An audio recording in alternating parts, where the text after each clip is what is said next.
Que la gloire revienne à notre Dieu, le Créateur des cieux et de la terre, le Dieu qui nous a disposé, qui nous a fait grâce, mes amis, de pouvoir partager encore une fois de plus sa parole.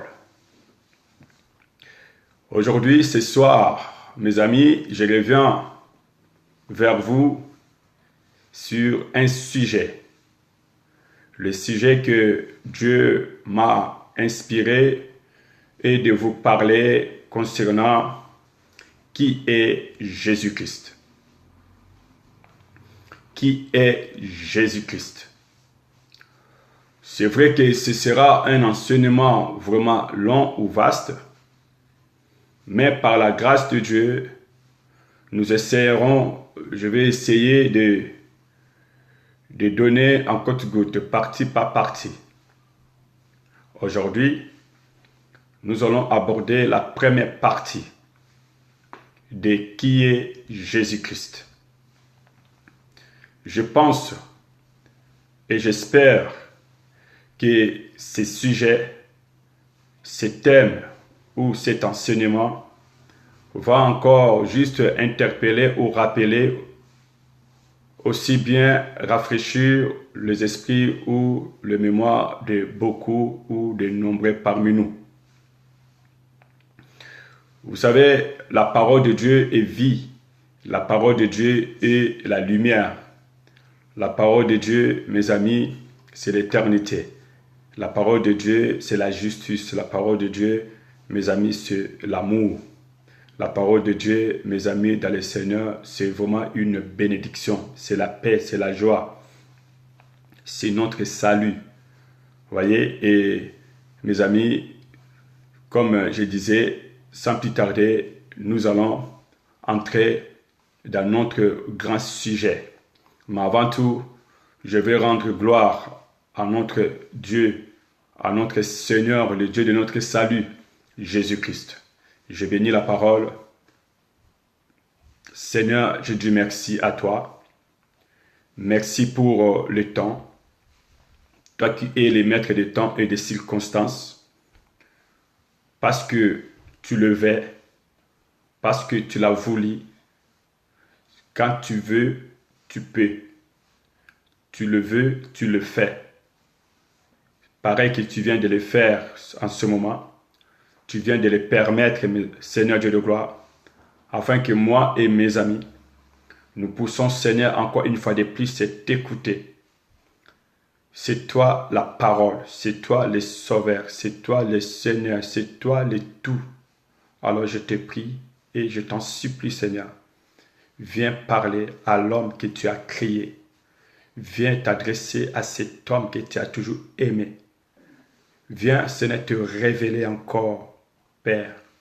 Viens, Seigneur Dieu, accomplir le plan que tu avais il y a de cela, Seigneur, accompli jusqu'aujourd'hui, Seigneur, sur le mont de Calvaire, de Golgotha, là où tu avais accompli les prix de notre rachat, de notre salut. Seigneur, viens nous libérer, viens nous ouvrir les yeux, viens faire tomber les écailles de nos yeux, Seigneur, viens nous éclairer, Seigneur, sur ta parole. Viens nous corriger, viens nous instruire, viens nous redresser, viens nous réparer, viens nous façonner, viens nous redresser, mon Dieu, mon roi. Viens purifier, viens pardonner, viens sanctifier, viens justifier, Seigneur, par ta parole. Seigneur, viens rétablir l'ordre dans nos vies. Seigneur, viens discipliner nos vies. Seigneur, je te prie, Père. Oui, viens pardonner, accorde le pardon par cette parole, accorde la purification par cette parole, Seigneur. Oh Dieu, je t'en prie, je te demande encore que cette parole puisse nous communier à toi, Seigneur, par cette parole qui est, Seigneur Dieu, le rétablissement de la communion, Seigneur Dieu, Père éternel, pour tout et chacun de nous, à l'égard de toi, Seigneur, à ta présence. Père, je dis merci parce que tu es Dieu. La Bible dit, Seigneur, il n'y a pas un nom donné parmi les hommes, dans le ciel, sur la terre, sous la terre, Père éternel, par lequel le salut nous a été, Père éternel, présenté ou donné ou confié. scelle par le nom de Jésus-Christ. Et ce soir, Père, pendant quelque temps, nous aimerions parler, Seigneur Dieu, le connaître encore, Seigneur Dieu. Alors, je te prie, Saint-Esprit, viens parler, viens nous enseigner, viens nous ouvrir les yeux, viens nous ouvrir les esprits, viens encore nous faire grandir, Père éternel. Oui, parce que, oui, il n'y a que toi qui peux encore nous grandir, qui peut encore, Père éternel, permettre qu'il y ait la croissance dans tous les domaines, dans nos vies spirituelles. Je prie ainsi, Père éternel, tout ce qui n'est pas de toi, libère nos vies. Tout ce qui n'est pas de toi sort de nos vies. Nous voulons que nos vies, Seigneur Dieu, puissent se soumettre à Adonai pour te glorifier, Adonai. Ordonne à cet instant ta parole avec cette pleine autorité et que nos vies ne restent plus le même au nom puissant de Jésus-Christ. Ainsi que j'ai prié, je dis Amen. Mes amis, voilà, comme je vous disais, nous allons parler de qui est Jésus-Christ. C'est vraiment un enseignement, un grand enseignement. Vous le savez bien. Mais aujourd'hui, nous allons essayer de parler de cette personne, de cet homme. Qui est-ce réellement? Et je vais déjà nous prévenir que nous allons lire beaucoup. Nous allons lire la parole de Dieu beaucoup de fois pour que nous puissions réellement être éclairés et convaincus, mes amis dans le Seigneur, si tout ce que je vais essayer de dire par la grâce de Dieu. Alors, mes amis dans le Seigneur, qui est Jésus-Christ? Moi, mes amis, je vais partager avec vous ma foi chrétienne.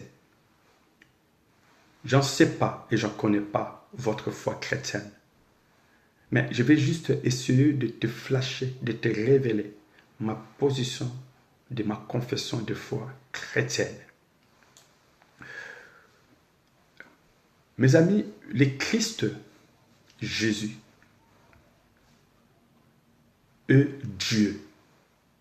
Pas Dieu avec un petit D, mais Dieu avec un grand D. Avec un grand D. Alors, le Christ qui est Dieu, selon la parole de Dieu. La parole de Dieu l'appelle Dieu. Dieu en grand. La parole de Dieu l'appelle le Fils de Dieu. Je crois qu'il est Dieu. Je crois aussi le pourquoi on l'appelle Fils de Dieu. Et la Bible va nous éclairer là-dessus aussi pourquoi la Bible l'appelle Dieu. Et la même Bible l'appelle encore Fils de Dieu.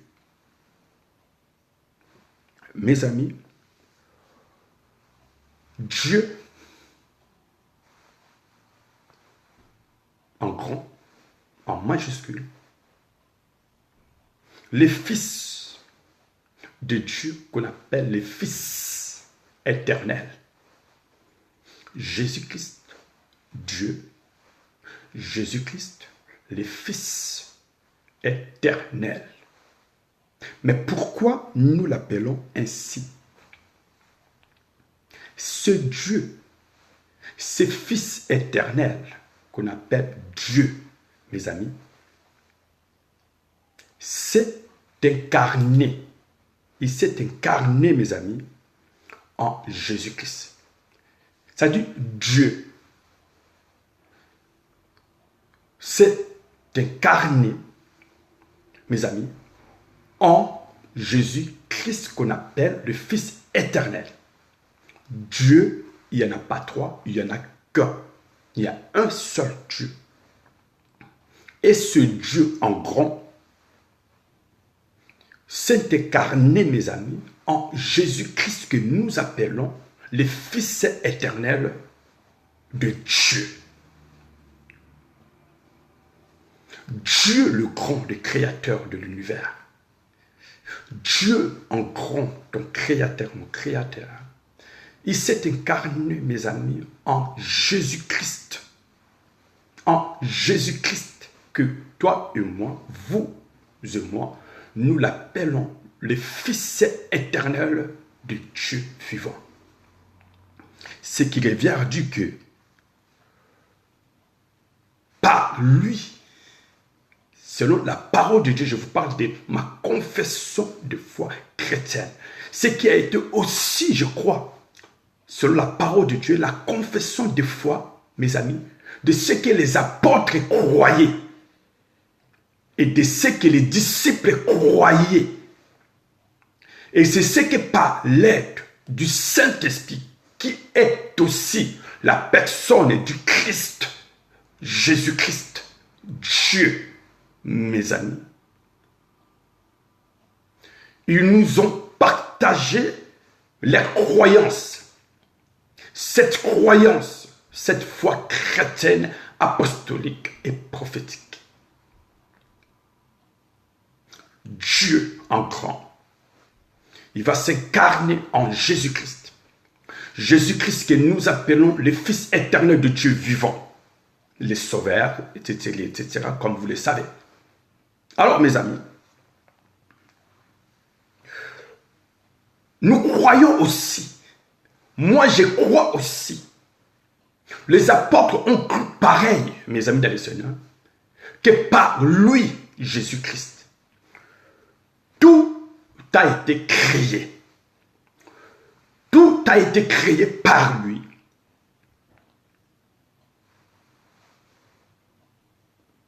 Tout a été créé par lui. C'est-à-dire, il est le créateur. C'est pour cela qu'on l'appelle la parole. Quand vous lisez Genèse, vous allez constater et trouver clair, et vous allez comprendre que c'est la parole qui s'est prononcée et les choses invisibles devenaient visibles, palpables. Donc, Dieu grand qui s'incarne, mes amis, en Jésus-Christ, qui c'est Jésus-Christ qui est Dieu par l'incarnation en Jésus-Christ, par lui, Jésus-Christ, qui est Dieu, qui s'est incarné, tout a été créé. Par lui, tout a été créé. C'est-à-dire, nous pouvons aussi l'attribuer, mes amis, les titres des créateurs. Des créateurs. Tout a été créé par lui. Il n'y a pas quoi que ce soit comme quelque chose de minime ou comme le grain de la terre qui n'a pas été créé par lui. Alors, mes amis,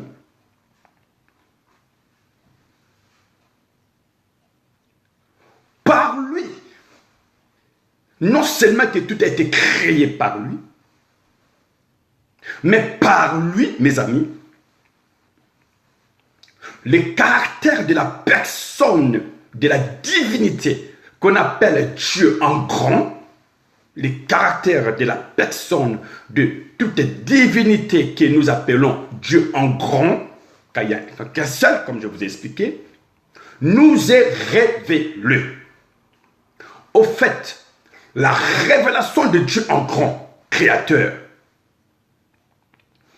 qui s'est incarné en Jésus-Christ, qu'on appelle la parole, Emmanuel.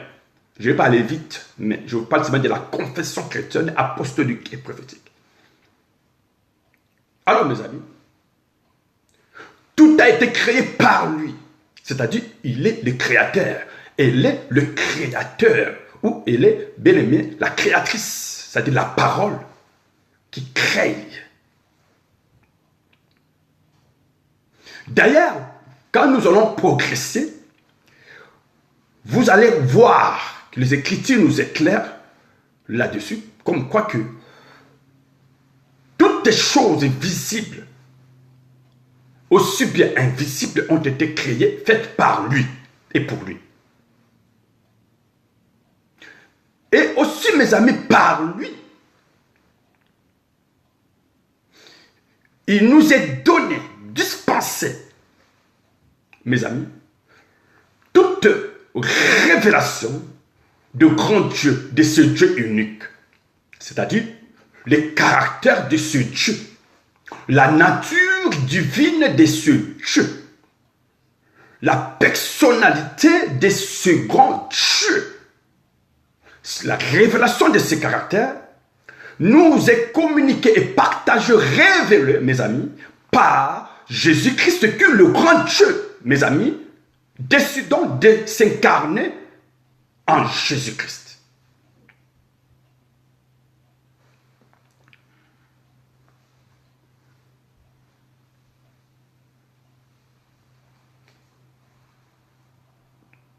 Et par cet homme-là, par cette personne qui, comme je vous disais, que nous appelons Jésus-Christ, moi j'ai marqué, j'ai dit ceci,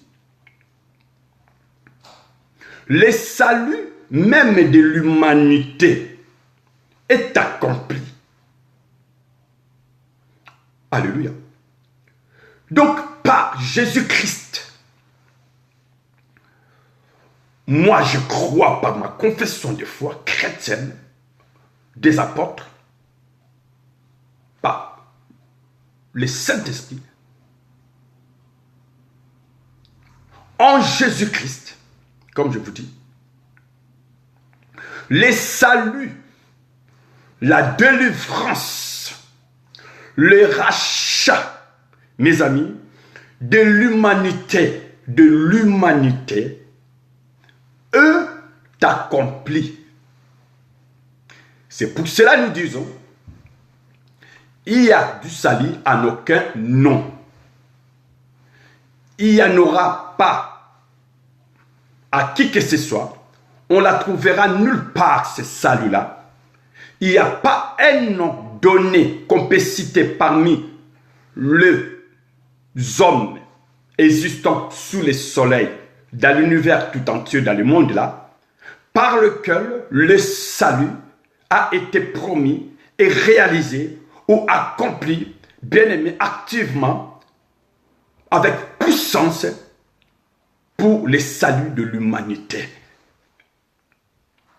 Mais en Jésus-Christ, qui le grand Dieu s'incarna, le salut de l'humanité fut accompli, a été accompli ou réalisé, mes amis, par lui. C'est-à-dire, en dehors de lui, il n'y a pas et il n'y en aura jamais, mes amis, le salut désiré par Dieu. Alors, mes amis, c'est pour cela qu'on dit, pour être sauvé, vous devez croire qu'en Jésus-Christ. Il n'y a pas de nom. Vous pouvez citer des milliers, des milliards. Il n'y en a pas. Il n'y a qu'un seul, la Bible dit. Et par ces noms, le salut fut accompli. Le salut a été réalisé pour l'humanité.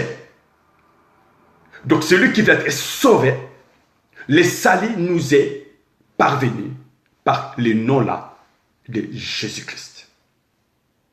Je crois à cela. Je ne sais pas si cela est aussi votre cas. Si vous croyez également à ce que je suis en train de vous dire.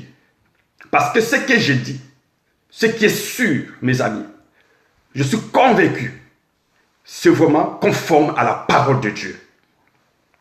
Je vous parle de la doctrine sainte, de la parole de Dieu. Cette doctrine, mes amis, sainte, pure de la parole de Dieu.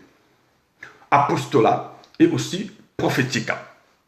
Alors, mes amis, nous avançons tout doucement parce qu'il s'agit de l'enseignement. Moi, j'écris et je partage avec vous. Alors, mes amis dans le Seigneur, Le salut de l'humanité a été accompli, ou fut accompli et accompli, mes amis, par lui. Et sur le salut de l'humanité, c'est-à-dire sur le monde et les hommes peuvent être sauvés que par le nom là de Jésus-Christ. Alors, à ne pas oublier que tout le monde ne serait pas ou ne sont pas obligés de croire, mes amis, ou de recevoir, mes amis, ou de devenir disciples, ou de suivre, ou de consacrer leur vie à cette personne, ou de donner leur vie entièrement à cette personne, et que j'appelle Jésus-Christ, qui est Dieu, et qui est le Fils, mes amis, dans le Seigneur, éternel de Dieu. Et je vous dirai pourquoi on l'appelle Fils. Donc, mes amis, si tu veux être sauvé, je vous dis pas moi, mais la parole de Dieu, le salut, nous est présenté gratuitement, mes amis dans le Seigneur. On n'achète pas, en échange seulement de votre foi, en échange seulement de votre consécration que vous acceptez et que vous consacrez, vous confiez votre cœur à Dieu, votre âme à Dieu, votre corps à Dieu, votre état d'esprit à Dieu. Je crois à cela. Et si le salut nous est donné, nous est prêché, nous est parvenu ou visité, mes amis, distribué, partagé, mes amis, par l'amour, la bonté divine de Dieu. Et cela va être réalisé, ou ça se réalise que par le nom de Jésus-Christ, mes amis, pour ceux qui ne croiront pas, ou pour ceux qui ne croient pas, pour ceux qui ne croient pas, mes amis, ou pour celui qui ne croit pas, mes amis dans le Seigneur, parce que vous n'êtes pas obligés de croire. Parce que le choix est individuel. Le choix est personnel. Dieu n'est pas un dictateur. Dieu nous laisse le libre choix. Alors, mes amis, comme je vous disais, vous allez remarquer et aussi bien constater que, comme je disais, si vous acceptez ce salut, et ce salut va s'accomplir dans votre vie, vous serez sauvés. Ça, c'est la foi chrétienne. C'est-à-dire, si je crois en Jésus-Christ, je recevrai le salut et je serai sauvé. Parce que Jésus-Christ, il est la parole, il est la solution pour le salut de quiconque croit. Le seul nom qui sauve, le seul nom qui libère, le seul nom, mes amis, qui nous ramène, qui nous fait retourner dans la position, dans le plan divin de Dieu de l'éternité, c'est Jésus-Christ. Alors, mes amis, l'accomplissement du salut nous est annoncé, nous est promis ou a été accompli par lui, Jésus-Christ. Et moi, je crois à cela. De même aussi, mes amis dans le Seigneur, pour ceux qui ne croiront pas, ou jamais, le monde, c'est-à-dire ceux-là, seront, ou le monde sera jugé aussi et condamné, mes amis, par ce Jésus-Christ-là. Pour ceux qui croiront en lui, il y a le salut. Et pour ceux qui ne croiront pas ou jamais en lui, ils seront jugés et condamnés. Donc Jésus-Christ nous présente des solutions. Il y a deux possibilités. Il y a des choix. Le premier choix, il est venu accomplir le salut pour l'humanité, pour le monde entier. Et de l'autre côté, mes amis, si tu acceptes, si tu reçois cela, vous verrez cela se réaliser, s'accomplir dans votre vie. Mais si vous ne croyez pas, mes amis, ou vous ne voulez pas, vous les repoussez, vous les rejetez, vous lui tournez les dos. Mes amis, Jésus-Christ sera en ce moment-là, mes amis, le juge. Et comme vous le savez, un juge, il est là pour juger. Et si vous avez tort, si vous êtes coupable, vous serez jugés et aussi condamnés. Alors je ne sais pas. Je crois en lui pour être sauvé. Je ne crois pas en lui. Il sera mon juge et c'est lui qui me condamnera. Quel choix désirez-vous faire? Quel choix, mes amis, désirez-vous faire, mes amis dans le Seigneur? Quel choix? Quel choix pensez-vous faire? Alors, mes amis dans le Seigneur, ce que nous allons encore apprendre, nous allons apprendre toutes ces choses-là dont je suis en train de vous parler. Sur la confession de foi. Vous savez, la confession de foi chrétienne ou apostolique, prophétique, mes amis les apôtres, de la parole de Dieu est vaste. C'est ça qui fait la doctrine pure, vivante et sainte, mes amis, de Dieu, de la parole de Dieu, de notre rédemption, de notre salut. Tout ce dont je vais vous parler, mes amis, c'est ce qui fait la doctrine saine pure de la parole de Dieu, de notre salut.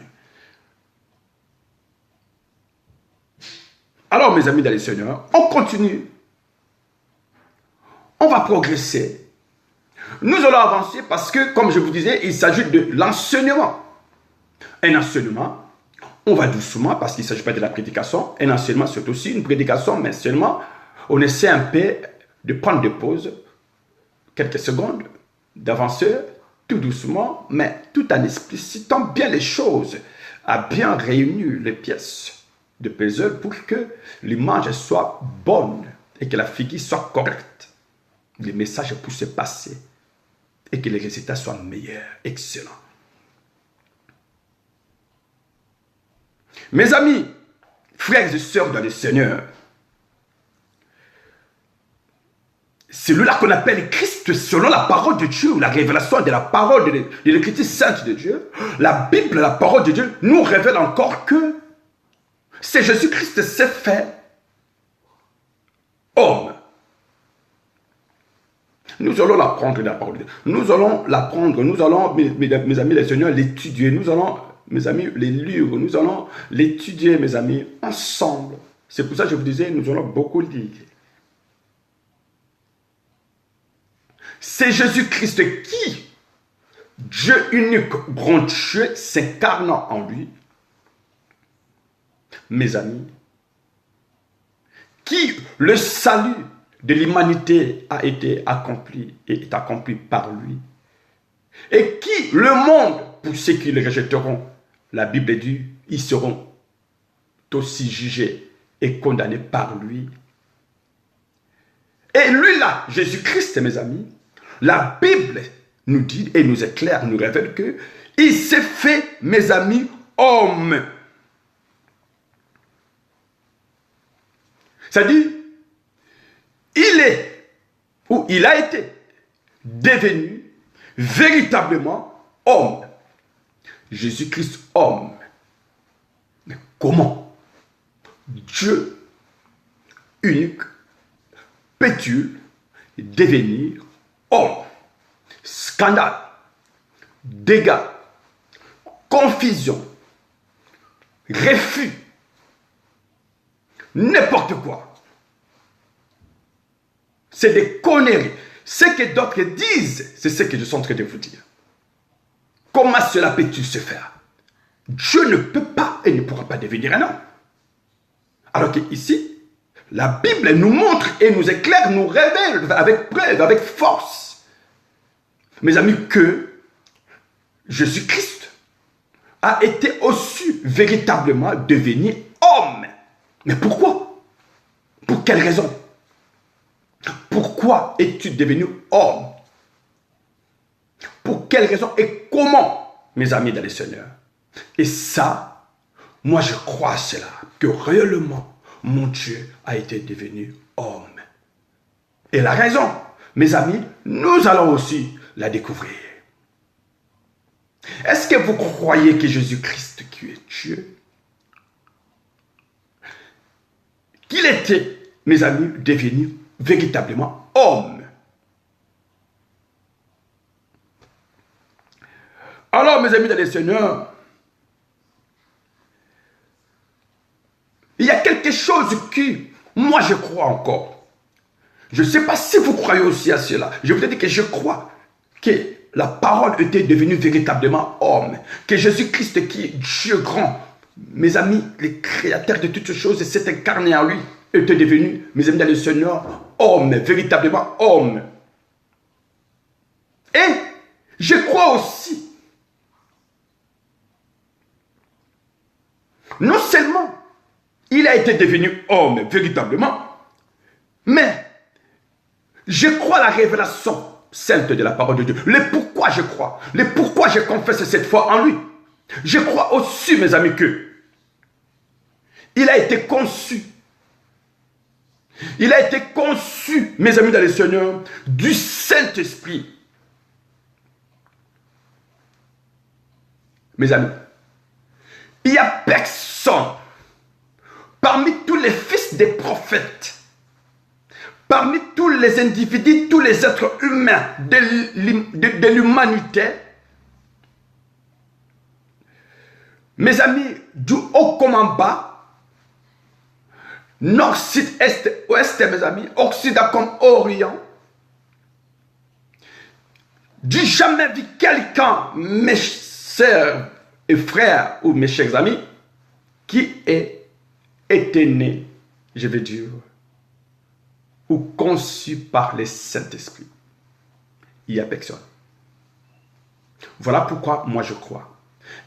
Pour d'autres, c'est impossible. Pour d'autres, c'est faux. Pour d'autres, c'est du mensonge. Eh bien, moi je vous dis, quand vous lisez les Écritures, cette Écriture qui est la parole, cette Écriture qui est la lumière du monde, la lumière de Dieu nous éclairera. Cette parole, c'est un miroir, ça nous éclaire, mes amis. C'est pour ça que David a dit, ta parole est une lampe sur mon pied et une lumière sur mon sentier. Mes amis, la parole de Dieu, c'est une lampe. La parole de Dieu, c'est la lumière. Et sur la parole de Dieu, cette lumière, cette lampe, nous éclaire, nous montre, nous dit et nous révèle que il a été conçu, c'est lui qui, Dieu grand, s'est incarné en lui, qui s'est devenu véritablement homme et qui était le créateur. Tout a été créé par lui et par lui, le salut a été accompli, réalisé. Ça aussi, on va voir. Et toujours par lui, le monde, quiconque le refusera, quiconque le jettera, quiconque l'abandonnera, quiconque, mes amis dans le Seigneur, ne croira pas en lui, ne connaîtra pas en lui de la seigneurie, de l'autorité de la divinité. La Bible dit, ceux-là seront jugés et condamnés par lui, Jésus-Christ. Mais c'est Jésus-Christ qui, Dieu grand, unique, s'est incarné en lui. La Bible dit, il s'est fait véritablement homme. Mais pourquoi? Je vous ai dit. Pour d'autres, c'est du faux. Pour d'autres, c'est n'importe quoi. Impossible. Dieu ne peut pas se faire ou devenir homme. Y a-t-il quelque chose qui peut sembler impossible à Dieu? Ce qui semble impossible aux yeux de l'homme, cela est possible à Dieu. On ne peut, on ne pourra jamais, mes amis, limiter notre Dieu. Un Dieu ne se limite pas. Un être humain ne pourra jamais limiter Dieu. Si quelqu'un se dit Dieu, si en lui il y a des limites de pensée, mes amis, des sentiments, ou des désirs, ou mes amis, des paroles, ou des vies, mes amis, ce n'est pas un Dieu.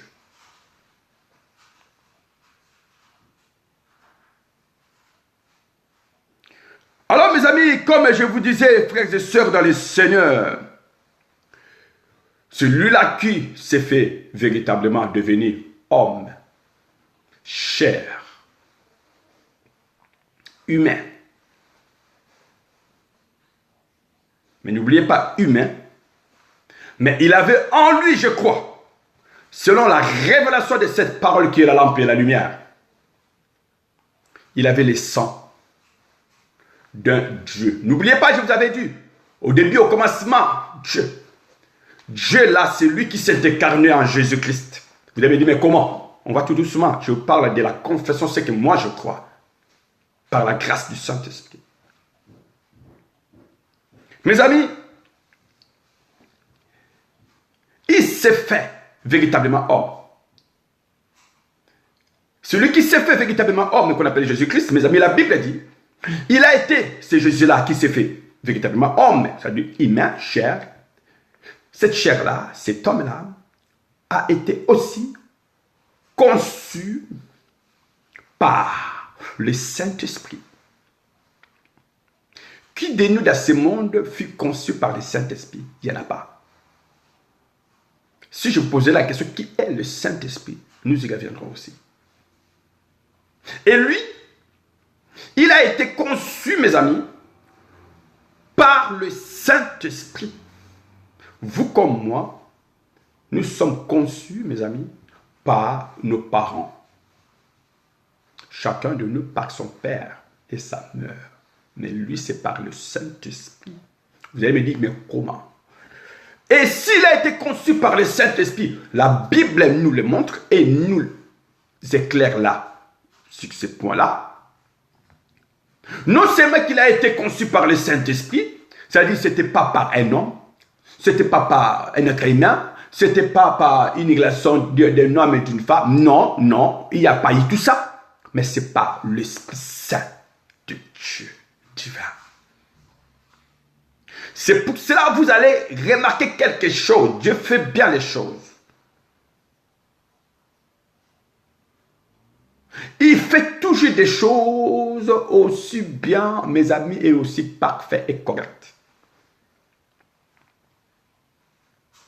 Non seulement il a été conçu par le Saint-Esprit, la différence entre les prophètes de ce monde qui s'autoproclament et des prophètes qui s'autoproclament, je ne sais pas de qui, mes amis, ils ont été pas, ou ils n'étaient pas conçus par le Saint-Esprit. Non. N'oubliez pas que le Saint-Esprit, lui, est éternel. C'est un esprit. Comme je vous dis, Dieu est immortel, Dieu est éternel. Il n'y a pas de limitation de durée de temps, mes amis, ou des saisons, ou des climats. Non. Il est le maître. Il est avant tout. Nous allons voir ça. Mais avant tout, allons tout doucement. Alors, mes amis,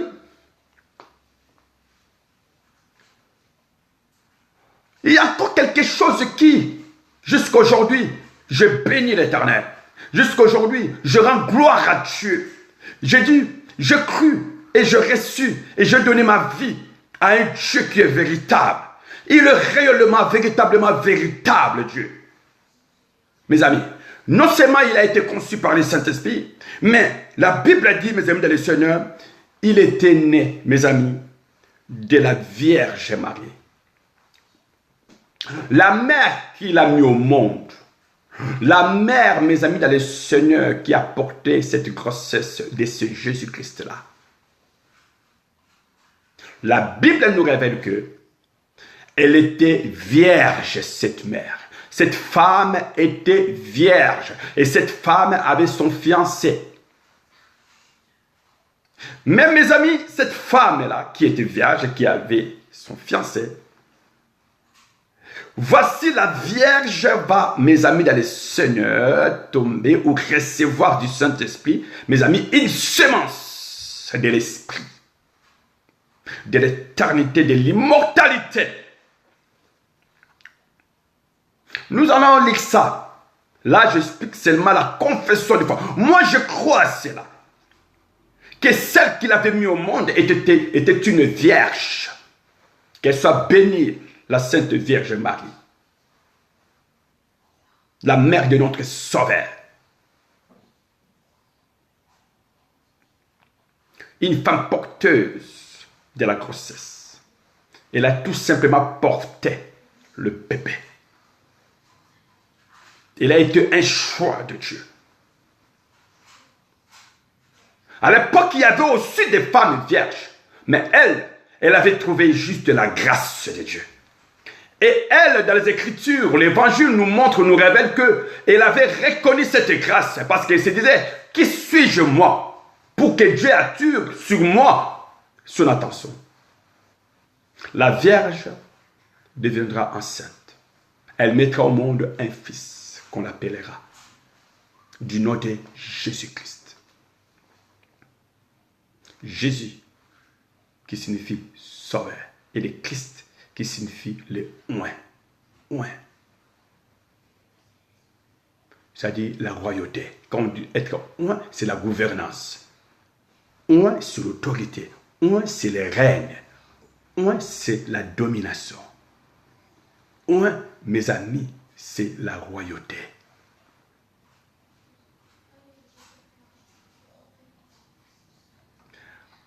Alors, mes amis dans le Seigneur, comme je vous disais,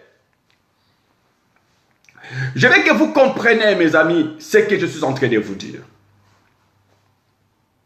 Oui, mon Seigneur, mon Sauveur, mon Jésus-Christ, je ne sais pas s'il est aussi le temps de vôtre. Peut-être que.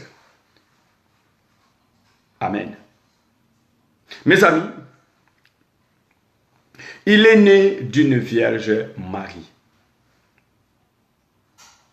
Et ça, nous allons aussi le démontrer dans la parole sainte. Moi, je crois qu'il a été né d'une vierge. Bien-aimé, aucune vierge, selon la loi de la nature et de la science, peut tomber enceinte sans avoir reçu la semence par un contact physique. Mais là, mes amis, la Vierge est tombée enceinte, mes amis, pendant qu'elle était vierge et que son mari ne l'avait pas encore connue sexuellement. Mes amis, y a-t-il quelqu'un dans ce monde que vous connaissez qui est né de la même façon que Jésus-Christ? Qui est venu dans ce monde de la même procédure, de ces mêmes processus que Jésus-Christ? Non, il n'y a pas. C'est pour cette raison la Bible dit, il n'y a pas un nom donné parmi les hommes, cité parmi les hommes, révélé parmi les hommes, présenté parmi les hommes, pour que les hommes puissent être sauvés, reçoivent le salut et ne point être jugés ou condamnés. C'est par le nom de Jésus-Christ. C'est un nom mystérieux.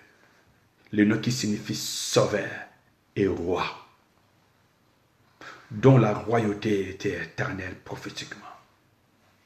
Bien avant même la fondation du monde, de toutes les choses, son règne était toujours à perpétuité, a été toujours perpétuellement.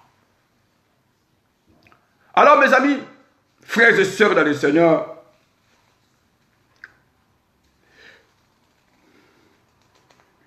il a vécu dans ce monde, c'est Jésus-Christ. Il a été vécu dans ce monde, oui, pendant 3 ans et demi, de ministère, 33 ans, mes amis dans le Seigneur, qui fit son âge, de la durée, humain physique, comme Matthieu.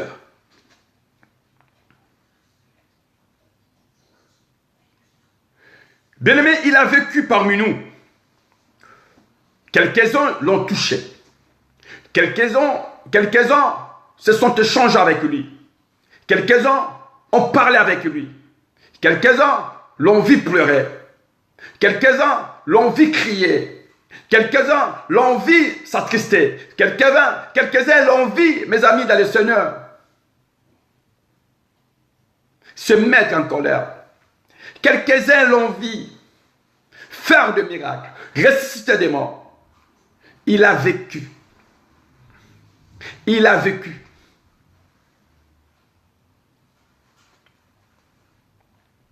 Parmi nous. Il a dormi avec eux. les humains comme vous et moi. Il a promené partout. Il a marché, mes amis. Il a eu faim. Il a eu soif. Il a pensé. Il a eu des sentiments. Il a eu des idées.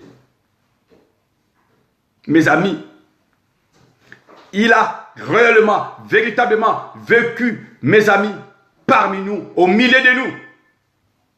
Pendant la durée de X temps, mes amis dans le Seigneur, qu'il était là pour accomplir la volonté céleste. Frères et sœurs dans le Seigneur, non seulement il a été vécu avec nous, non seulement il était parmi nous, il a fait sa vie avec nous, on le voyait, on le touchait, on parlait avec lui. Il a été même invité, la Bible dit, dans Jean chapitre 2, il a été invité dans un mariage. Il a été aussi invité dans la synagogue, mes amis. Il a intervenu, il a prêché, il a vécu. Il a vécu parmi nous. Et je crois à cela. Et, mes amis, il y a encore un détail. Non seulement, mes amis dans le Seigneur, il a été, je vais dire, il a vécu, mes amis, mais il a été aussi soumis à la tentation, mes amis dans le Seigneur, à tant comme, mes frères et sœurs, à tant comme papa, maman, l'homme de Dieu, mon frère, ma sœur, il a été soumis aussi à la tentation. Il a été tenté de même manière comme vous, comme moi. Il a eu des désirs, il a eu des sentiments, il a eu des ambitions, il a eu des besoins. Mais seulement, il n'a pas péché. Vous allez voir, Matthieu chapitre 4, que la Bible dit que le diable s'approcha de lui, utilisa la forme d'un serpent. Parce qu'à chaque fois quand on parle du serpent, rappelez-vous, il s'agit bien de Satan.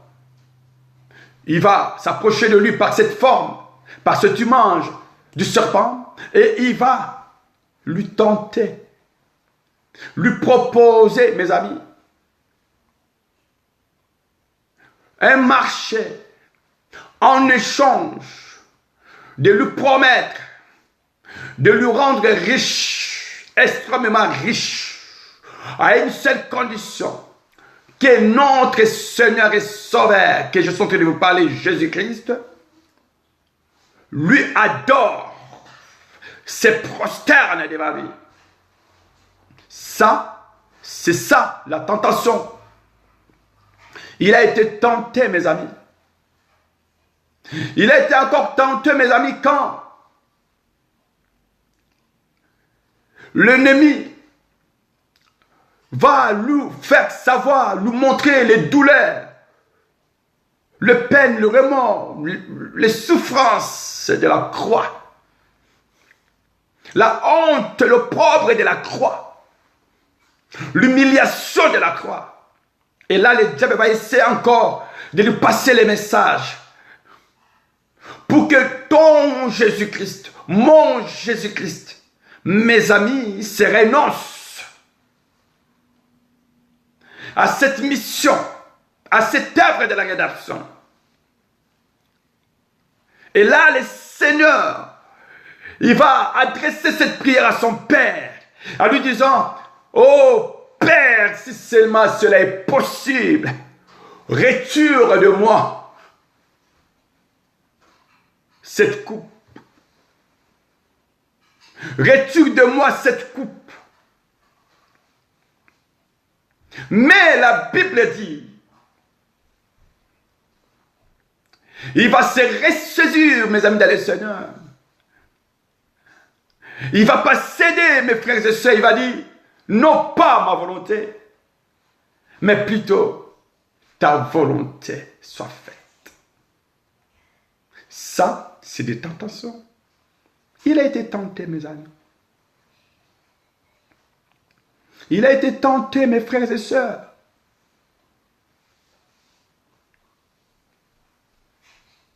Alors, mes frères et sœurs, comme je vous disais, il a été tenté, mes amis. Il a été soumis, mes amis.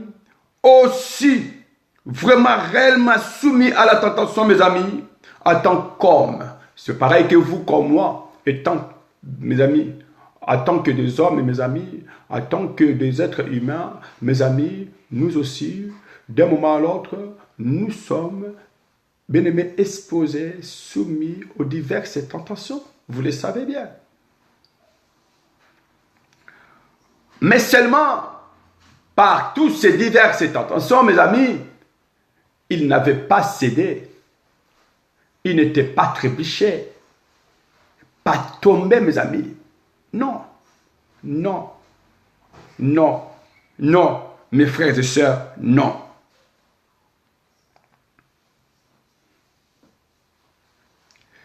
Et tant qu'homme, ou en tant qu'homme, mes amis,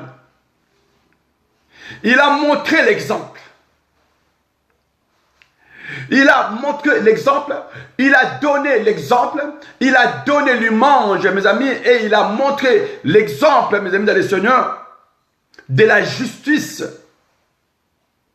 Malgré les diverses tentations, il a été toujours juste, juste.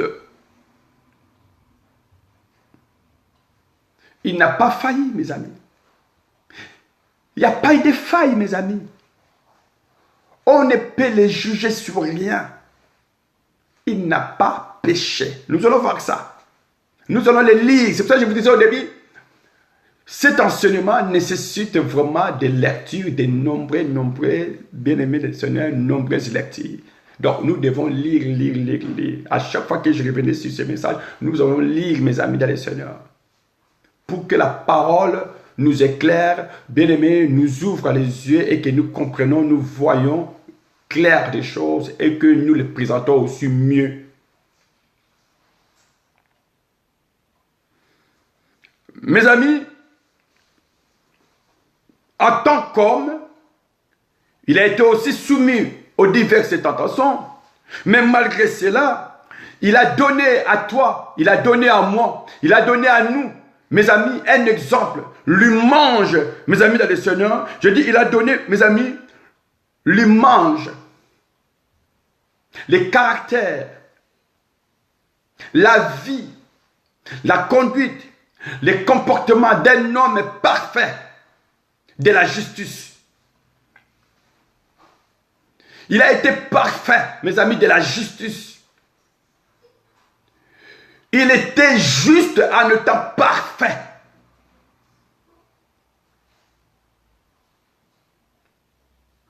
Mon Jésus-Christ, mon Dieu de mon salut, il est parfait de la justice. Il est parfait en justice. C'est-à-dire, il est juste parfaitement.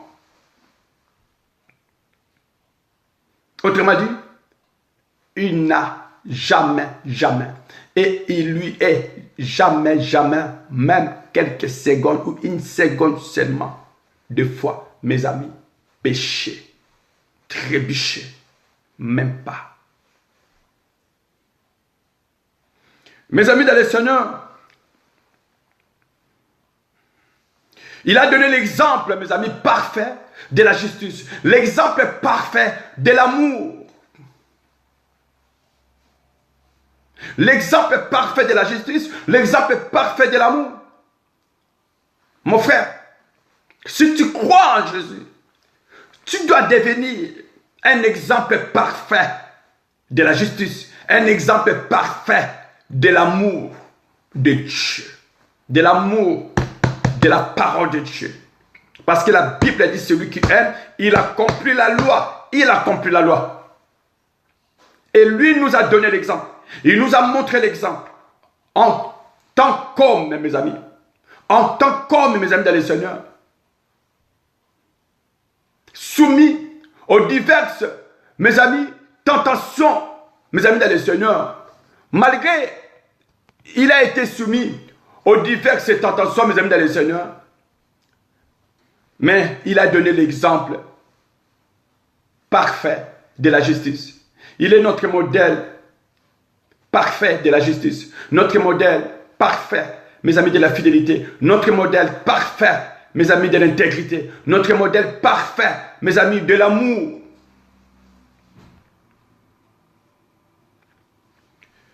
Alors, mes amis dans le Seigneur,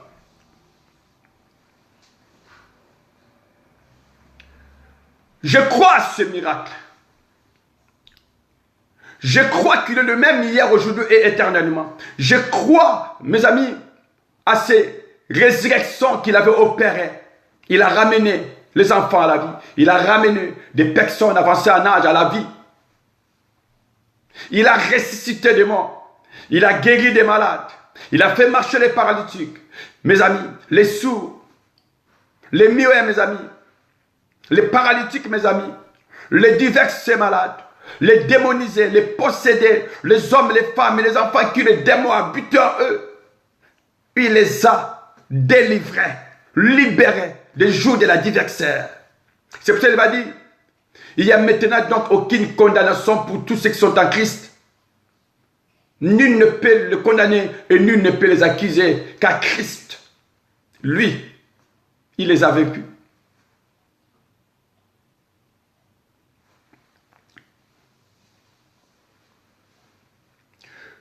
Mes amis, les miracles de Jésus-Christ, nous allons voir ça. Les divers miracles de Jésus-Christ, tous ces miracles, toutes ces guérisons, mes amis, attestent, mes amis dans le Seigneur, je vais dire, tout simplement, cela atteste, mes amis, sa divinité. Quand tu ressuscites le mort, bien aimé, cela est en train de nous attester, de confirmer sa divinité, qu'il était divin. Quand tu guérissais des malades, mes amis, ça attestait, ça montrait, ça confirmait qu'il était divin. Qu'il était divin, véritablement divin.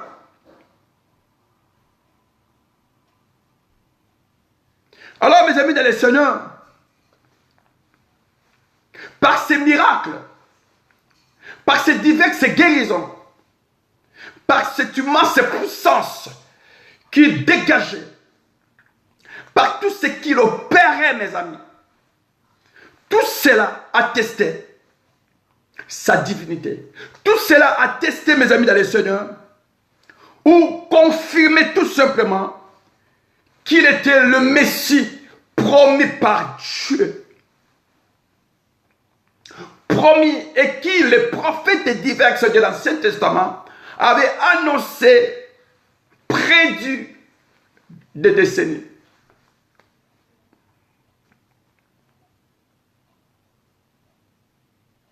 Le miracle de Jésus-Christ. Je crois à ce miracle. Ça, c'est ma confession de foi. C'est la confession de foi apostolique des apôtres des Actes. Je crois à ce miracle. Je crois qu'il ressuscite les morts. Je crois qu'il guérisse des cancers. Il guérisse des sida. Il guérisse, mes amis dans le Seigneur, de tous les maux, de toutes les douleurs. Il guérisse, mes amis, de toutes maladies. Et il sort du tombeau ceux qui sont morts. Il libère ceux que la terre a captivés ou emprisonnés. Il change de vie. Tous ces signes divers de miracles attestent, mes amis, la divinité, qu'il était divin. Et cela confirme encore, mes amis, que c'était lui le Messie promis pour le monde, pour l'accomplissement du salut de l'humanité et aussi pour la condamnation, le jugement et la condamnation de l'humanité. Pour celui, bien sûr, qui ne croira pas, qui foulera aux pieds la grâce de Dieu, le salut promis, le Messie prédisposé, préparé par Dieu lui-même.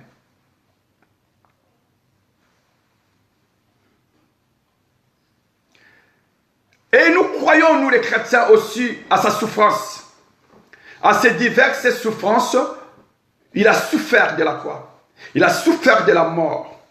Il a souffert, mes amis dans le Seigneur, des tortures. Il a souffert. Il a été humilié, mes amis, des insultes, des injures.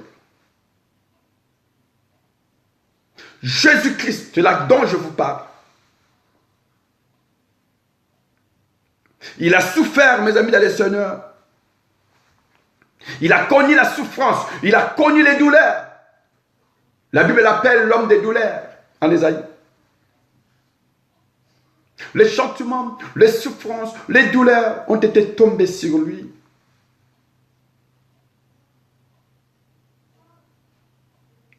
Et non seulement ces souffrances, mes amis et seigneurs, qu'il a connues. Non seulement qu'il a connu, mes amis, qu'il a souffert.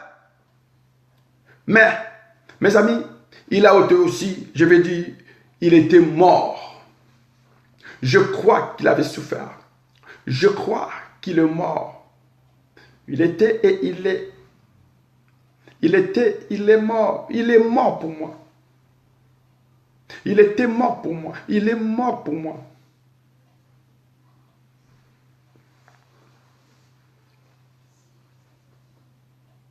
Il n'était pas mort parce qu'il n'était pas aussi tout-puissant.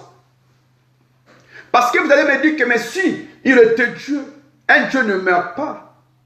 Je vais vous dire, mes amis, il était mort par son plein gré. Il était mort par son plein gré.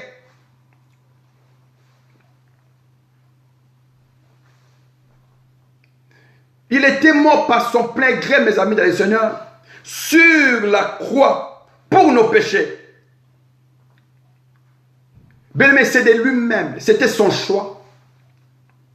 Il s'est donné lui-même, il s'est livré lui-même de son plein gré, mes amis, qui s'est donné, qu'il a été mort, de la mort sur la croix, mes amis, pour nos péchés, pour vos péchés, pour mes péchés, mes amis. Et il était mort, mes amis. Christ était mort pour toi, pour moi. Moi, je crois qu'il a été mort pour moi.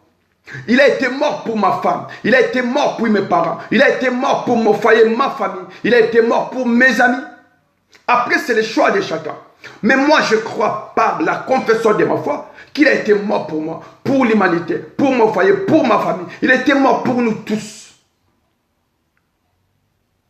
Et il avait accepté la croix pour moi, de son plein gré. Personne avait le pouvoir de les tuer. Mais il s'est donné lui-même. Il s'est livré lui-même. C'est pour cela qu'il va dire à Pilate que Pilate n'avait aucun pouvoir sur lui. Il va dire à Pilate, tu n'as aucun pouvoir sur moi. Mes amis dans le Seigneur,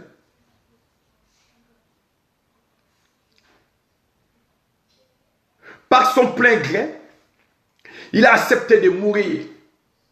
Par son plein gré, il a accepté ses souffrances diverses.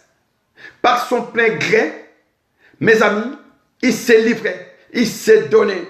Mais pourquoi, mes amis, il s'est livré, s'est donné sur la croix? C'est pour ou à cause de tes péchés, de mes péchés, de nos péchés, de nos fautes, nos impudicités, nos pédophilies, nos homosexuels, mes amis du Seigneur, les lesbiennes, mes amis, les voleurs, les meurtriers, les assassins, mes amis, les menteurs, les voleurs, mes amis, les sorciers, les marabouts, les magiciens, mes amis dans le Seigneur, il était mort, les orgueillés, mais les prétentieux, il était mort pour tous ces mondes-là. Il était mort pour l'homme impudique et prostitué. Il était mort pour cet homme alcoolique, pour cet homme, mes amis du Seigneur, qui est esclave, emprisonné, retenu captif, mes amis, dans la drogue, mes amis du Seigneur, dans le cannabis. Il était mort Bien-aimé, pour toi, pour moi, il était mort pour ceux qui sont désespérés. Il était mort pour ceux qui étaient esclaves de quelque chose et qui détruit sa vie. Il était mort pour toi. Il était mort pour moi. Il était mort pour nous. Pour accomplir le salut. Mes amis,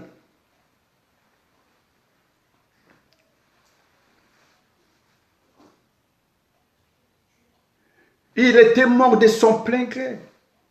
Il a été mort de son plein gré, mes amis. Parce que il était mort à ta place et à ma place. C'était à notre place que lui, il avait pris. Il a pris ma place. Il a pris ta place. Il a pris notre place. Il a été mort à notre place. Il avait souffert à notre place. Humilié à notre place. Injurié, insulté, craché sur les visages à notre place. Cloué, mes amis, sur la croix à notre place. À moitié nu à notre place, mes amis. C'était ta place. C'était à toi d'être là. C'était à moi d'être là. Je vais vous expliquer quand nous allons, mes amis dans le Seigneur, avancer. Quand nous allons commencer à utiliser la parole de Dieu pour commencer à expliquer ces choses-là. Cette marche, ce processus, ce tabernacle. C'est une marche du tabernacle, mes amis. Chaque chose qui était dans le tabernacle était significative. Le but, c'était que l'homme devienne libre et retourne dans la position de la divinité.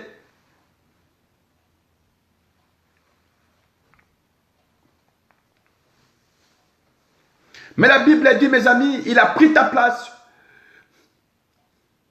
Cet homme, il a pris ta place. Cet homme, il a pris ma place. Il s'appelle Jésus-Christ.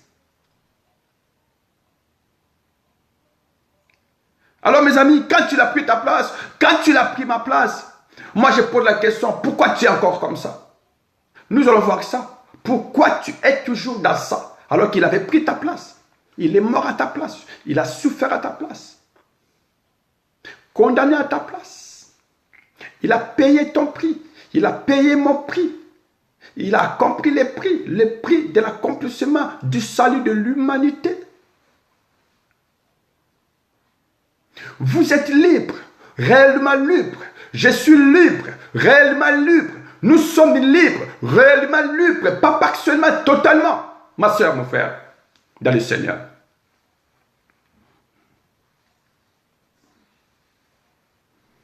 Et mes amis, quand il a été mort, quand il avait pris ta place, quand il a été souffert, après avoir souffert, après avoir mouru, mes amis, prendre ta place, mes amis. La Bible dit, il a été enterré, il a été enseveli. Dieu qui s'est incarné à lui, c'est lui qui, bien-aimé, qui était conçu par le Saint-Esprit, qui Marie, c'était, mes amis, une femme vierge. Un enfant, bien-aimé, esprit. Un enfant divin. Nous allons voir ça dans les Écritures. Et voici cet homme, mes amis, dans le Seigneur, mort sur la croix, enseveli, enterré, mes amis, 3 jours, 3 nuits. Et le 3e jour, mes amis, dans le Seigneur, cet homme revenu de la vie, cet homme, Jésus-Christ, sorti du tombeau, cet homme ressuscité des morts, cet homme vaincu la mort. Cet homme a gagné le combat contre la mort. Il a gagné la mort. Il a vaincu la mort. Mes amis dans le Seigneur, il est revenu à la vie. Il est ressuscité des morts. Alors, mes amis, voilà celui à qui moi, je mis ma foi. Et vous? Vous avez mis ou placé votre foi à qui? Vous croyez à qui? Dis-moi, dites-moi, réfléchissez et analysez, examinez, observez, fouillez partout, cherchez. Mes amis, si vous trouverez même ne fût-ce qu'un qui était mort pendant des jours, enterré, et sa famille était rentrée chez eux à la maison, bien aimé, même ne fût-ce qu'une journée, mes amis, il a été enseveli dans le cimetière. Après, quand les parents sont rentrés, ou quand la famille est rentrée, bien aimé dans le Seigneur, on regagné leur demain, et après lui, il est ressuscité. Et on commence à le voir partout et il continue sa vie normale. Est-ce qu'avez-vous déjà remarqué, constaté, vu une chose pareille? Avez-vous déjà vu un homme bien-aimé qui était mort et enseveli, mes amis, et enterré, la famille retournée, rentrée à la maison, et mes amis, après quelques temps, après une journée, bien-aimé, sorti de sépulcre, bien-aimé, sorti de son cercueil, sorti, mes amis, le Seigneur, de quoi? De son cercueil, sorti, mes amis, le Seigneur, du sépulcre sous la terre, et, mes amis, marcher et réapparaître de nouveau à ce membre des familles. Avez-vous déjà vu ou entendu quelqu'un comme ça? Non. Moi, mes amis, comme je vous disais, le Seigneur est merveilleux, vraiment merveilleux, merveilleux, merveilleux. Le Seigneur est merveilleux, vous allez m'excuser.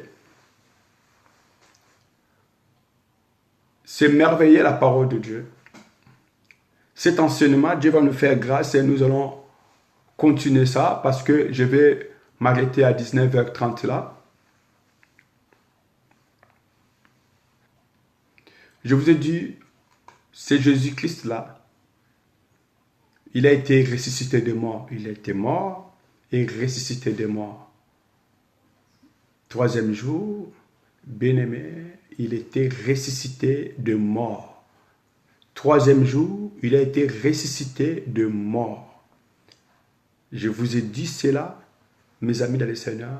Je vous ai parlé de ces choses-là, mes amis dans le Seigneur, parce que je crois aussi bien, mes amis, qu'il faudrait que nous comprenions que notre Jésus-Christ, notre Dieu, mes amis dans le Seigneur, notre Créateur, mes amis dans le Seigneur, il était mort et il était ressuscité de mort. 3 jours après, la mort l'a vomi. Bien-aimé dans le Seigneur, on ne l'a pas aidé. Ce n'est pas dit qu'il y a eu des gens qui étaient venus et qui ont roulé la pierre, qui ont déplacé la terre ou qui ont creusé la terre. Non, on n'a pas dit ça. La tombe est pour le faire sortir. On ne l'a pas aidé, mes amis. Comme vous le savez, le vivant ne vit pas dans le cimetière. Lui, il est sorti, bien-aimé, de cette grotte lui-même, mes amis, par la puissance du Saint-Esprit. Le même Saint-Esprit qui avait, mes amis dans le Seigneur, qu'il a été conçu par le Saint-Esprit, le même Saint-Esprit l'a fait ressusciter d'entre les morts, l'a ramené, bien-aimé, à la vie. Nous allons lire ça dans la parole de Dieu. Nous allons voir ça dans la parole de Dieu. Aujourd'hui, je vous parle que de la confession de foi chrétienne. Ce que les chrétiens croient, ce que les chrétiens acceptent, ce que les chrétiens confessent comme foi. Ce que les chrétiens, mes amis, embrassent comme doctrine. Ce qui fait, mes amis, la fidélité, l'obéissance, l'intégrité, la foi des chrétiens. Ce qui fait de nous des combattants, des soldats, des guerriers, des vaillants. Ce qui fait de nous des persévérants, des persévérantes. Ce qui fait de nous des hommes et des femmes nés de nouveau. Ce qui fait de nous des hommes et des femmes qui craignent Dieu, qui aiment Dieu. Qui s'efforcent en faisant la volonté de Dieu. Mes amis dans le Seigneur. Il était mort, mais il est revenu à la vie. troisième jour après. Je vous avais posé la question. Avez-vous déjà remarqué ou entendu quelqu'un qui était mort, qu'on l'avait accompagné dans un cimetière, on l'avait enterré, la famille est rentrée, retournée, bien-aimés dans les Seigneurs, dans leur domicile, chez eux. Et quelques jours après, ou une journée après, cette personne est revenue à la vie. Moi, je n'ai jamais entendu ça. Il n'y a personne. Maintenant, je ne comprends pas. Vous croyez à qui? Comment permettez-vous de croire, de prier quelqu'un qui est mortel? Quelqu'un qui, depuis qu'il était mort, ou depuis qu'il est mort, la terre là, l'a captivé, l'a retenu captif jusqu'à aujourd'hui. Jusqu'à aujourd'hui, la terre l'a toujours captivé et emprisonné. La terre ne l'a jamais craché, vomi. Cette personne à qui tu crois en lui comme prophète, comme Dieu, je ne sais pas. Cette personne-là, mes amis, il est mort, il est parti, il ne revient plus. Il n'a été jamais question qu'on avait entendu qu'il était ressuscité, revenu à la vie. Un Dieu ne meurt jamais. Un sauveur ne meurt jamais. Un sauveur, il est éternel. Voilà pourquoi la terre ne pouvait pas retenir notre Seigneur Jésus-Christ, parce que c'était le grand Dieu qui s'est incarné en lui, et c'est parce qu'il a été conçu par le Saint-Esprit, et parce que Marie a été vierge, de sa naissance même était mystérieuse. Mes amis dans le Seigneur, il était le créateur. Il a pris ta place, il a pris ma place, il a souffert, mes amis, il a été même mort. Mais par après, il est revenu dans la vie. Il est revenu dans la vie. Il a vécu la mort. Frères et sœurs. Et la Bible dit, à la suite de cela, après avoir vécu la mort, après avoir ressuscité, il est monté au ciel. Mes frères et sœurs, voilà là où se repose notre confession de foi. Je crois qu'il a été monté au ciel. Et toi? Tu crois à qui? Est-ce que la personne, les dieux là qui toi tu crois, ou tu as reçu, ou tu suis, mes amis, est-ce que il a été déjà une fois monté au ciel? Ne fût-ce qu'à une hauteur, je ne sais pas, peut-être de 3000 km, 3000 d'auteur, de mètres, 3000 mètres, pardon. Jamais. 3000 mètres d'altitude, bien-aimé les seigneurs, est-ce que ton Dieu, la personne à qui tu crois en lui, la personne à qui, mes amis, tu t'accroches à lui, c'est lui à qui tu fais confiance, que tu parles de tes problèmes, que c'est lui-là, mes amis des seigneurs, que tu donnes des offrandes, c'est lui-là à qui, mes amis, qui fait des cérémonies dans ton corps, dans ta famille. Mes amis, notre Jésus-Christ là, Jésus-Christ, qui est-ce, mes amis? C'était ça la question. Qui est Jésus-Christ? Il est mort, il est ressuscité des morts, il a vécu la mort. Mes amis, après, il est apparu à tous, mes amis dans les seigneurs, et il est monté. Mes amis, je manque, il est monté, exercé. Pourquoi est-il monté en haut? Il est monté en haut dans le but d'exercer, mes amis dans les seigneurs, un ministère à notre faveur dans le sanctuaire céleste. Il était monté en haut, mes amis, dans le but d'accomplir un ministère, bien aimé dans les seigneurs, un ministère, mes amis dans les seigneurs, auprès à l'éternité, mes amis.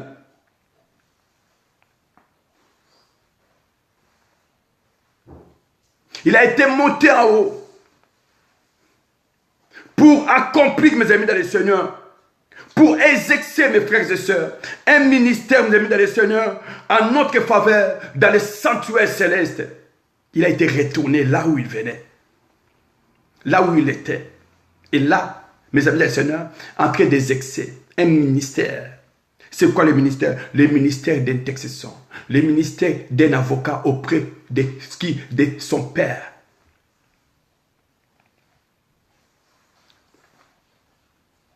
Aujourd'hui, mes amis, Jésus-Christ est l'avocat. Il intercède. Il est dans le sanctuaire céleste en train d'intercéder. Je crois à cela. Il prie à ma faveur. Il demande miséricorde, faveur, bonté, compassion à ma faveur, à mon foyer, à ma famille. Tous les jours, il fait la même chose. Mes amis, il reviendra. Et quand il reviendra en gloire, il reviendra comme un juge. Il reviendra pour apporter la délivrance, mes amis, finale. Il reviendra. Il a été monté, mes amis dans les seigneurs. Et là, dans les sanctuaires célestes, il a créé des excès, mes amis, un ministère. Dans les sanctuaires célestes, il a un intercédent à prier en notre faveur. Et il reviendra, mes amis dans les seigneurs, en gloire pour apporter la délivrance, pour donner chacun sa part de rétribution, mes amis dans les seigneurs, que j'appelle la rétribution finale à chacun de nous. Et c'est en ce moment-là, mes amis, que nous allons passer à l'étape de la restauration finale. La restauration finale de toutes les choses. Que tout sera restauré. Avec un nouveau ciel. Avec une nouvelle terre, mes amis dans les seigneurs. Et là, toutes les choses, mes amis, deviendra restaurées. C'est là qu'on parlera d'un monde nouveau. Mes amis, voilà ce qui représente, mes amis dans les seigneurs, Jésus-Christ. Maintenant, vous allez lire ces passages. Parce que je suis à la fin, vous allez lire ces passages. Nombre chapitre 21. Nombre chapitre 21. Je vais vous noter ça.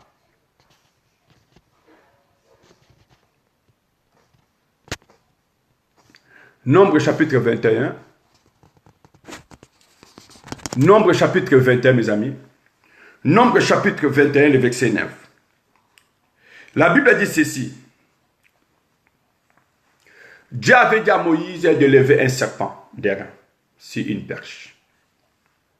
Tout Israélite, mes amis, qui a été mordu par le serpent, dès qu'il tournera son regard sur la perche, le serpent qui était dans la perche de Moïse, malgré le venin du serpent, le poison du venin, il retrouvera la vie et il ne mourra point. Et il ne mourra pas, pardon. Ce qui revient à dire, mes amis, ceci est la réponse de Dieu pour le monde entier. Tous ceux qui regarderaient le serpent vivraient, malgré la plaie, malgré le poison, malgré le venin. Il suffit seulement de regarder le serpent qui a été élevé. Quiconque regarderait le serpent élevé par Moïse, mes amis dans le Seigneur, quiconque essayerait seulement de regarder, recevra la vie, c'est-à-dire revivra. Il revivra.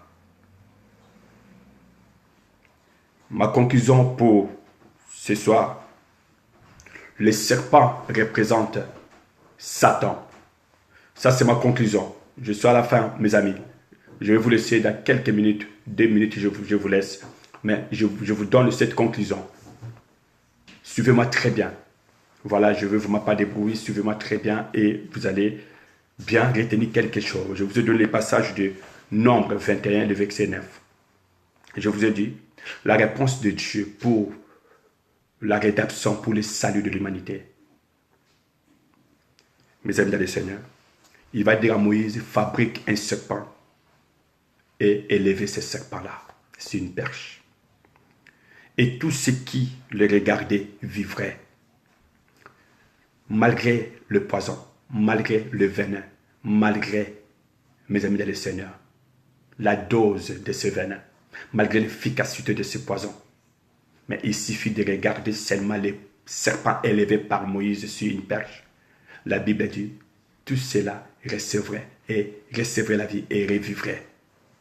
Alors écoutez ma conclusion. Moïse fit un serpent et le plaça sur une perche. Et quiconque avait été mordu par un serpent et regardait le serpent de rein, la Bible dit, conservait la vie. Je vous parle de Jésus-Christ. Qui est-ce? Mes amis, Le serpent a toujours été représenté par Satan. Quand on parle du serpent, on parle de Satan. Apocalypse, mes amis, chapitre 12. Genèse, chapitre 3. Là, on parle du serpent. Vous allez voir. Quand on parle du serpent, on parle de Satan, on parle du diable. Genèse 3 nous parle du serpent. Apocalypse 12 aussi nous parle du serpent. Alors, mes amis et les seigneurs, les remèdes de Dieu, pour ceux qui le diable avait mordu, avait déposé le venin ou le poison, c'est là qui se battait entre la vie et la mort. Les remèdes de Dieu, c'était quoi? Je vais dire à quelqu'un,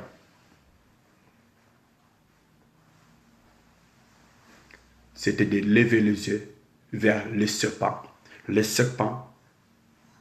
d'airain.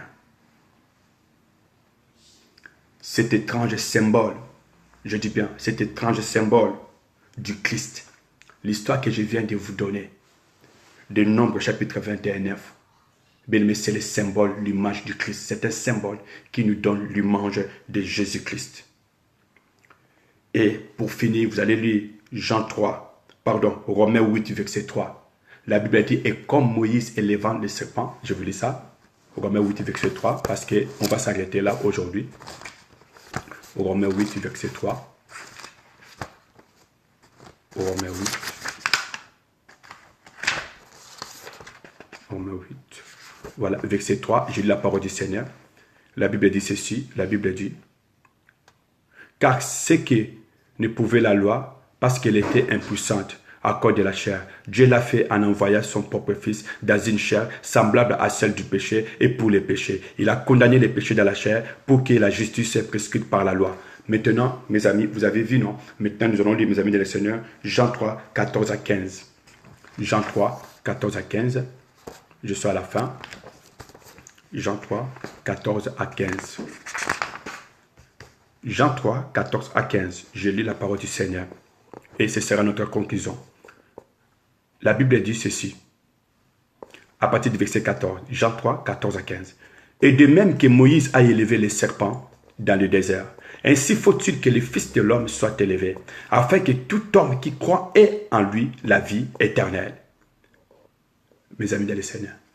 Car Dieu a aimé les mains, le verset 16. Il a donné son Fils unique, afin qu'il croit en lui ne périsse pas, mais qu'il ait la vie éternelle. De même que dans le désert, sur le livre des Nombres 21, quiconque regardait le serpent sur la perche qui Moïse avait élevée, malgré les poisons, les venin qui a été déposé par le serpent, il suffit de regarder seulement le serpent d'airain sur la perche que Moïse avait élevée. La Bible dit, cela ne mourrait pas, recevrait la vie et revivrait.